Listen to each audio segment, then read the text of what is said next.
অনেকেই আছে যারা কিন্তু একেবারেই নারকেলের দুধ হজম করতে পারে না, তাই বলে কি তারা মালাইকারি খাবে না? তো আজকে তারা কীভাবে মালাইকারি বানাবো সেটা দেখে নাও। যারা জানো ঠিক আছে, যারা জানো না একবার দেখে নাও। পটলের মালাইকারি বানাবো একদম ঘরোয়া উপায়। তার জন্য পটলগুলোকে ভালো করে খোসা ছাড়িয়ে পরিষ্কার করে নিয়েছি, একটু গায়ে চিড়ে নিয়েছি। একটা পেস্ট বানিয়ে নিয়েছি টমেটো আর লঙ্কা দিয়ে, আর একটা পেস্ট বানিয়েছি একটু চারমগজ, সাদা তিল আর 1 চামচ গুঁড়ো দুধ দিয়ে।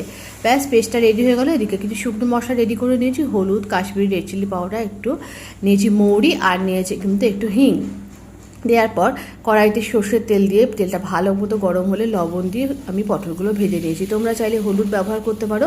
আমি পটল ভাজার সময় কখনো হলুদ দিই না, কেননা তেলটা তাড়াতাড়ি পুড়ে যায়। তাই পটলগুলো বেশ গায়ে এরকম লাল রং ধরলে পটলগুলো তুলে নিয়েছি। বাকি তেলের মধ্যে শুকনো মশলাটা দিয়ে একই সাথে দিয়ে দিয়েছি টমেটো আর লঙ্কার পেস্টটা। দেওয়ার পর ভালো করে মশলাটাকে কষিয়ে নিতে হবে। দেখো বেশ তেল ছেড়ে গেছে। তারপরে কিন্তু দিয়ে দিয়েছি ওই যে চারমগজ আর সাদা তিলের যে পেস্টটা, সেটা একটু মিক্সি জার ধোয়া জল দিয়েছি, ভালো করে ঢাকনা চাপা দিয়ে দিয়ে এটাকে কষিয়ে নিতে হবে।